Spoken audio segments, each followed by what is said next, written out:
শয়তান নেকির কাজে শুধু চোখের সামনে অভাব এনে দেয়। তো নেকির কাজে খরচ করবি, নেকি তো আর বলে না, বলি এই সব কাজে যখনই নেকির ক্ষেত্র আছে তখন এইভাবে শয়তান কুমন্ত্রণা দেয় যে তুই এই সব কাজে খরচ করবি, অভাবী হয়ে যাবে।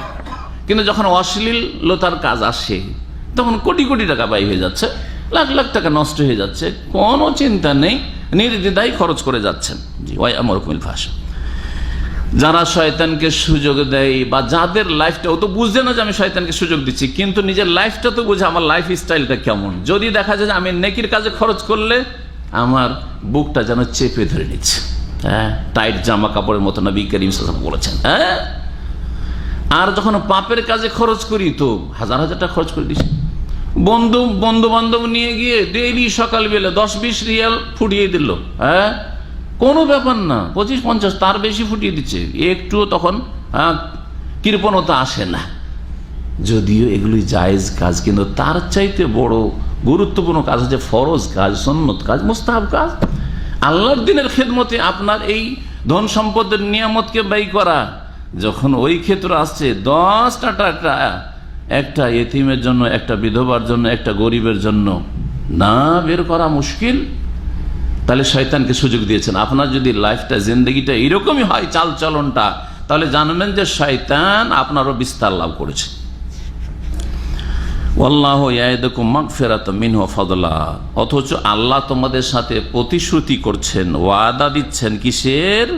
তার পক্ষ থেকে ক্ষমার, যে তোমরা দান খেরাত করো, অভাবীদের উপর দান খেরাত করো, দিনের স্বার্থে দান খেরাত করো।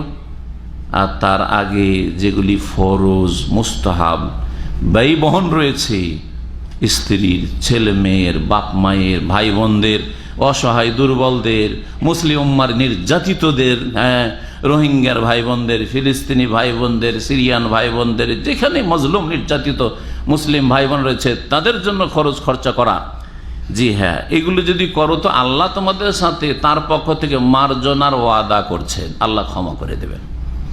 ওয়াফাদলান, এবং আল্লাহ অনুগ্রহের ওয়াদা করছেন, তুমি দান করবে তার উত্তম বিকল্প অনেক বেশি পরিমাণে দেবেন। দান করলে কমে না, কি হয়? বাড়ে।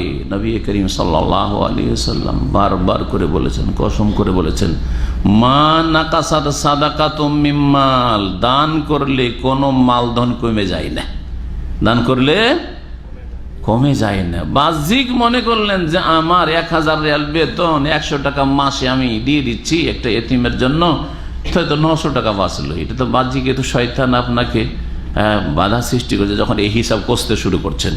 কিন্তু দেখবেন যে আপনার লাইফে এত বরকত হবে, এত বরকত হবে, কিছু বাহ্যিক হয়তো দেখতে পাবেন, কিছু আভ্যন্তরীণ, বাহ্যিক না, দীর্ঘ সময় পরে পরিলক্ষিত হবে। তখন দেখতে পাবেন আপনি যে আপনি অল্প পয়সাতে আপনার ছেলে মেয়েরাকে এত সুখী জীবন দিতে পেরেছেন, বা এত আপনার পরিবার সুখী হয়েছে অল্প পয়সাতে, যে মানুষ কোটি কোটি টাকা খরচ করে মানুষ বানাইতে পারেনি, ছেলে মেয়েদেরকে গরু ছাগল বানিয়েছে। হচ্ছে না? হচ্ছে না? এটা তো আমরা পরে দেখতে পাচ্ছি। এর নাম হচ্ছে বারাকা, এর নাম হচ্ছে বরকত, যেটা অন্তর্দৃষ্টিতে দেখতে হয়, এই চক্ষু দৃষ্টিতে অনেক সময় দেখা যায় না, কখনো দেখা যায়, কখনো দেখা যায় না, কিন্তু অন্তর্দৃষ্টি দিয়ে দেখতে হয়। আল্লাহু ওয়াসিউন আলিম, এবং আল্লাহ রাব্বুল আলামিন